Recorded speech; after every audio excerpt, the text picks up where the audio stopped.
The exclusive home of the Utah Mammoth is on 97.5, the KSL Sports Zone. Feeds the point for Sergachev. A shot tipped in and they score! 2-1. Sergachev's shot made it through. Down low, Coyle shoots it off the outside of the post. Bouncing puck, they score! Columbus's power play lurches to life. Werenski up high, diagonally, tipped in, and they score! Columbus wins in overtime. Dmitry Voronkov tips it in past Vitek Vanacek, and it's no luck for Vanacek once again. A great night spoiled by Voronkov's OT winner. You're locked into JJ and Alex on 97.5, the KSL Sports Zone.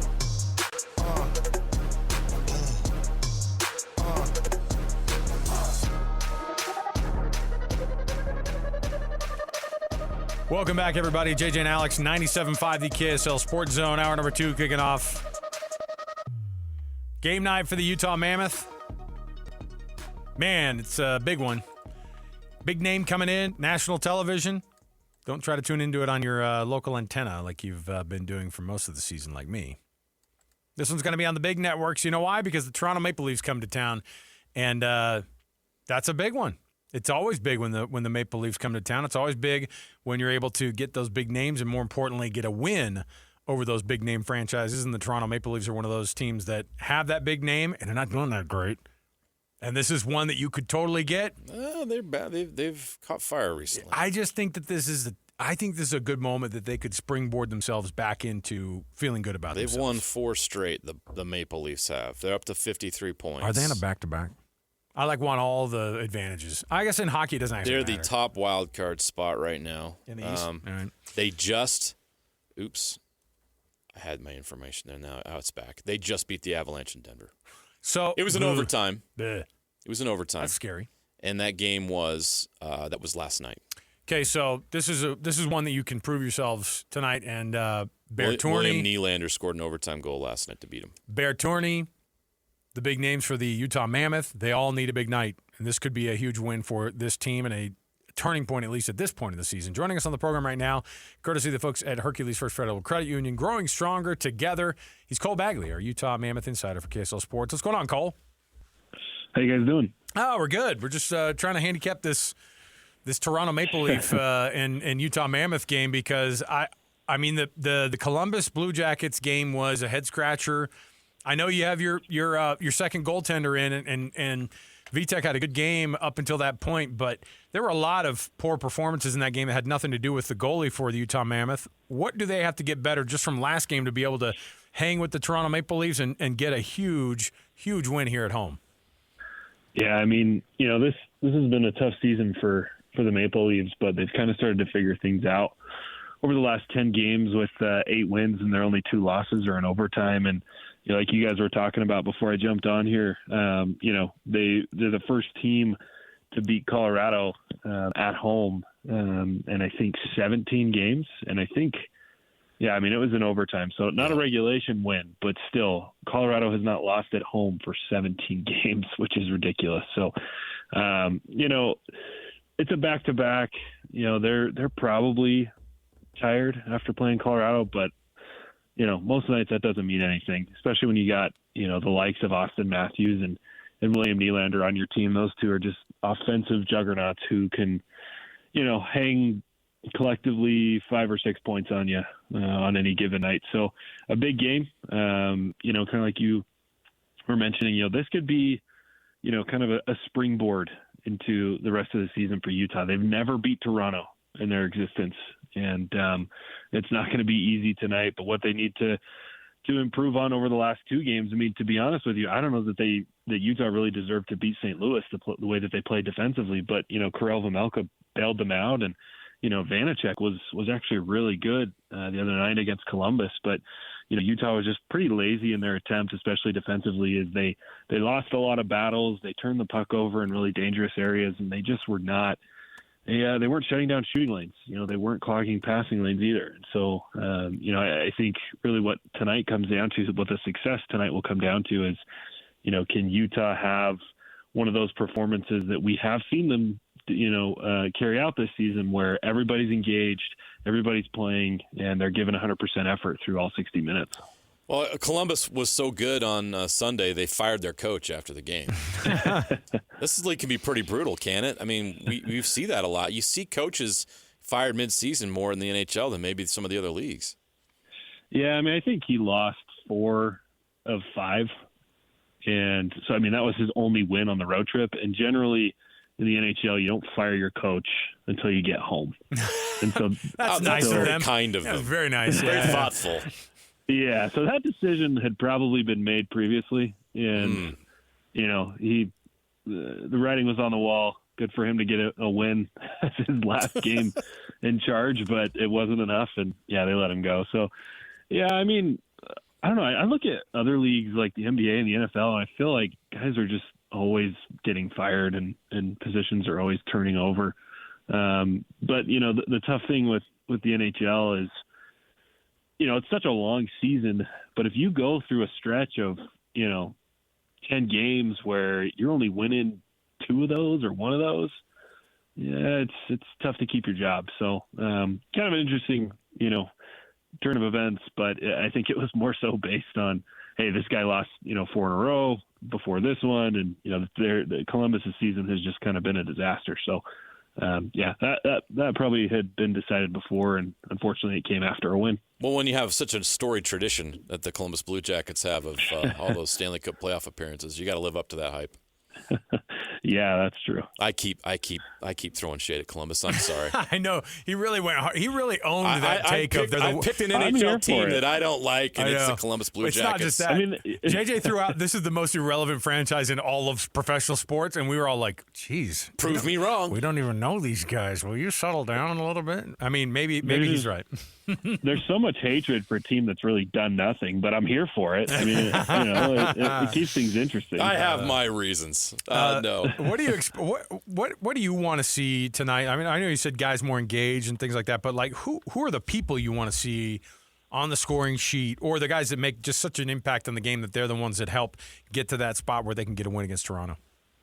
Yeah, I mean, generally when Utah's winning hockey games, it's coming down to really 3 or 4 players, I think, offensively. Guys like Clayton Keller, Nick Schmaltz, generally when those 2 are combining for multiple goals, Utah's going to win. And then Dylan Guenther, Dylan has kind of gone quiet over the last few games. He had his hat trick. I think he had like 11 points through 10 games, 11 through 10 after Cooley went down with injury. But he's gone relatively quiet over the last 2 or 3. I'm not sure if he has a single point over the last couple of games. And, today he was on a different line. Him and Daniil But have switched lines. So Daniil But has jumped up into the top 6. He'll be playing with Hayton and Peterka. And then Guenther is now playing with Jack McBain and Michael Carcone. We'll see if that, I asked Turney about that because it's certainly a choice to drop one of your best players out of the top 6 onto what's usually known as a checking line, on that third line with McBain. But he said they're just looking for a spark. He likes kind of the chemistry between McBain and Guenther, and they play kind of complementary type games. McBain is a big body that's going to go to the net, and he's going to take pressure off of Guenther and open up space and demand respect in the crease, which should hopefully allow Guenther to shoot the puck more. And then on the other end, Gunther's such a threat from anywhere on the ice that McBain will be able to get towards the net. So we'll see how things go in terms of that. One player that I think needs to start showing a little bit more is JJ Peterka. He hasn't had a bad season by any means, but the fact that Utah traded Josh Doan and Michael Kessler for JJ Peterka, and Josh Doan I think now has more points than Peterka does. And, it's different teams, it's different roles, it's different positions. And I'm not really crazy on Michael Kesselring anyways. I think that was just kind of a added little extra. He's just an okay defenseman. But, if JJ wants to really prove that trade, he needs to start playing a little bit more effectively and engage himself a little bit more. And I think some of that comes down to the line combinations. Without Logan Cooley, I think that's kind of taken away from Peterka's game, and without the kid line really getting a lot of time to play together this season, I think Peterka's just struggled to find a real landing spot on a line. So we'll see what he can do tonight. It's always nerve-wracking when you see a change like that because you wonder what the egos and fragile as they might be, but they're also these guys are when you're as highly paid as some of these guys on this team are, like Dylan Guenther, I think people look at that. That's running the risk of, and I know Bear's trying to try some different things, but that runs the risk of a guy maybe not playing up to his potential or getting a lot out of him. Which one, based off of what we know about Dylan Guenther, could we see? I think there's a lot that goes into it. First of all, I would say that NHL players are probably less prima donna than any other league. This isn't the NBA or the NFL where there's some big egos here, and NHL players are more about team, I think, than anywhere else. They just want to win and they want to help their team win. And I actually, asked Dylan about this today. It's one of those tougher questions, right? It's a little awkward to be like, hey, so you're out of the top 6. How do you feel about that? And it was really positive. He said he loves playing with Jack McBain, and it's all about the team, and he doesn't really see it that way. He said, look, I can play anywhere in the lineup. He said that, the way that I approach the game, I play my game, it doesn't change no matter where I'm at. He just wants to remain focused and help the team win and hopefully score some goals. And so, yeah, I'm sure in the back of his mind a little bit there is, but like I said, I just think hockey players are so much more about a team mindset and wanting to help the team win games that, they're going to try it. And, before too long, Guenther will be back in the top 6. So the team just wants to win and they need to win hockey games. And tonight's a hockey game that they got to figure out. So, I don't think it's as big of an issue. How big is this game tonight when you consider who's up next on the schedule and this homestand and the way things have gone so far? What do they have to do tonight? Even if it's not exactly the result they're doing, what do we need to start seeing from this team that gives you a belief that they're moving in the right direction when it comes to getting to the Stanley Cup playoffs and playing at the level that we've seen them play at consistently? Yeah, they've got 4 wins over the last 6. So they've been playing relatively well. They're getting incredible, production and performances from Vejmelka in net. But I think the biggest thing is that they have to continue to play consistent hockey. You can't just win 7 games once and then win 3 games once. You need, playoff teams are teams that can rip off, 4 or 5, and then they might drop 1 or 2 or 3, but then they get back, they get back into the swing of things. They win 3 or 4 or 5 again, and that's really what Utah needs to do. Is they need to play with consistent energy. They need to. You can't have games against the worst team in the Eastern Conference and lose in overtime to Columbus. You cannot afford to drop those types of games. Those are the games that when you get your schedule, in late summer and you take a look at it, those are the games you circle as gimmies. You look at that one and you go, we're getting 2 points out of that one. And especially for a team that's talking about playoffs, that's, promising to play meaningful hockey again, but hopefully be on the winning side. You got to win the games that are kind of more the gimmies, and not that necessarily there's a lot of those in the NHL, but when it's the most hated team ever by JJ, you got to get 2 points. You can't lose to that group. You never know that you down. can't. Yeah. And it only gets tougher from here. You're playing Toronto, and then the next 3 are tough. You got to play Dallas, which is probably one of the Cup favorites this year. You got to play Seattle, who's been on an absolute tear as of late. You got to play Philly. They're a formidable Eastern Conference opponent. And then you go on the road for a while and you're playing tough teams. You're playing, Tampa Bay, and you're playing Florida and Carolina and, Dallas again. So they've got to figure out a way to stay in these games, to start getting some of these 1-goal games to go their way, to give consistent energy for 60 minutes. Because look, you're not going to play, grade A hockey for 60 minutes. But if you can give 100% for 60 minutes, then you just live with the results. And I think that's been the biggest issue for the Mammoth this year is they're just hit or miss on, their effort for an entire game.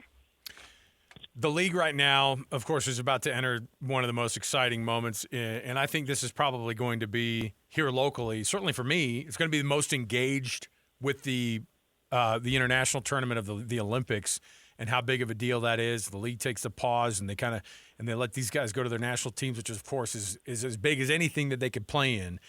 What are the anticipations for this Team USA? Speaking of, captain of Team USA, Austin Matthews is going to be in town, right? And so Clayton Keller, of course, is on the roster. But I don't know how to handicap the Team USA where Canada is that superpower now, or others who are in this thing. How is this supposed to shake out the Olympics this year with all these teams? Well, first of all, I do not want to see Austin Matthews wear a C for my country at the Olympics. I just want to get that out there. He does not deserve that letter on his jersey in a couple weeks. I'd love to see one of the Kachuk brothers wear it. But aside from that, what did he do to you, Cole? I need some more background here. It's a similar feeling that JJ has for Columbus. No, I just when I watched him at Four Nations last year, he had like 2 points. And in the biggest game against Canada in the final, he didn't step up. He didn't do anything. And, I take a look at the way that Toronto has, played and performed in the playoffs. He doesn't have that ability to get his guys up, to inspire, those around him, to lift those around him. Like, they were a mess in the playoffs a year ago, and they've been a mess for most of this season. And, I don't know about you, but does that sound like the guy that you want to, describe as Captain America going into the Olympics? Absolutely not. So, I'll get off my soapbox, with that, but, I love it. For Team USA, this is probably the best, most talented and deepest roster that the United States has ever, submitted to the Olympics. When you look at how much talent, how many goal scorers, how many of the top players in the NHL who are Americans that are on this team. Clayton Keller told me himself, he said it's gold or it's bust. That is the number one focus is to go into these Olympics, to dominate the hockey, to really put USA hockey back on the map, to continue what they did at World Championships and, to kind of shock Canada, right? Like, Canada has been, such a powerhouse for so many years. They've won a lot of golds, a lot more recent golds. And now that it's best on best, the United States wants to send a message that, hockey runs through, the land of the free and the home of the brave, right? Like, they're ready to go. And I would anticipate that these guys are going to run through a wall and they're going to give, their very best. And that's why it meant so much for Clayton Keller to make this team is, he wants to be regarded as not only a captain and an all-star, but, a player for the best American team to ever take the ice at the Olympics. So, yeah, Canada's good. You could argue that this is probably Canada's best Olympic team, at least since 2010 and maybe even 2002. They won golds in both of those tournaments. So this is a prove it opportunity for the Americans. And like you, I am very, very excited to watch this tournament. I haven't watched Olympic hockey since the last time NHL players played because I just don't care. If they're not in it, then in my mind, it's really not worth watching. It's going to be awesome. Can't wait for it. We got less than a month until it's all going to happen. And we're here at KSL. We're going to be all over it. Sam Farnsworth is going to be in Italy with Team USA. With skates on. With all of your favorite Mammoth players, giving us updates every single day. So he's fired up and pumped for that, and I can't wait for the coverage. But I need to ask you about the most important, the most pressing story involving the Utah Mammoth right now. What's up with the whistling at the arena, and why are the players so mad about it? Oh, man, that was some fun interactions last week. That's so weird. It is so weird. No, none of us understood what was going on that aren't familiar with it. So help me understand. Yeah, so like a month ago, a group of fans just started like whistling, and it caught on really fast. And it continued for a few games, and then it stopped. And then last week it got really bad. I don't know if you guys saw the video that I posted last week, but Delta Center sounded like an aviary or like a rainforest. It was crazy. Like probably hundreds of people were whistling. And I don't know if you guys watch much like European soccer, but it kind of sounded like that a little bit, and that's a very common thing in a lot of European. Those are boos, by the way. Those are not approving whistles at all. So maybe it sounds weird. Maybe it sounds weird for the international players. I don't know. Yeah, so it got really, really loud against Ottawa. You couldn't even hear yourself think.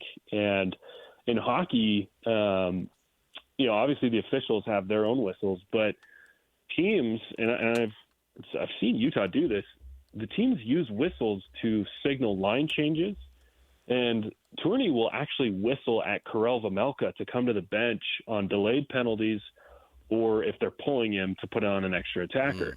So this was creating issues. This wasn't just like the players were annoyed with it. It was literally disrupting them from doing their jobs. And, it got so bad that, the players decided to speak out on it. And, they made it, they were pretty straightforward. Clayton Keller said, look, it's really annoying and it's very disruptive. And he's like, I don't know if they want to do it before the game or after the game, but just don't do it while we're playing. Luckily, the message was received. It was, there was far less people doing it in the game after that. And then, against Columbus, I didn't even hear any. So, yeah, just kind of a silly thing that I think a lot of people thought was fun. But at the end of the day, the players don't like it. They don't want it to be part of the hockey culture here in Utah. And I would have to support that. Like whistling, it became disruptive, right? And if you like that team, if you support that team, then you should probably listen to, what they have to say. Cole Bagley called HR and got it done for the Utah Mammoth. I can't do my job very well. We're not going to whistle you off the air. I know, that's fine. No, we're not. No, we'll never whistle at you, man. We know that'll throw you off. Come on. Tonight's an 8 o'clock puck drop. 7 o'clock is going to be your pregame right here on the KSL Sports Zone. Cole, it's a late one. It's a nationally televised game. It's a big one for this team. We're looking forward to it, man. Thanks for hanging out. Yeah, well, and if you guys are whistling at me, it's probably for different reasons. Oh yeah, man. Yeah, I know what you mean. Can't do that at work either. Over the radio wink. HR violation. I know. All right, Cole. We'll talk to you later, man. Thanks. Thanks, guys. There you go, Cole Bagley.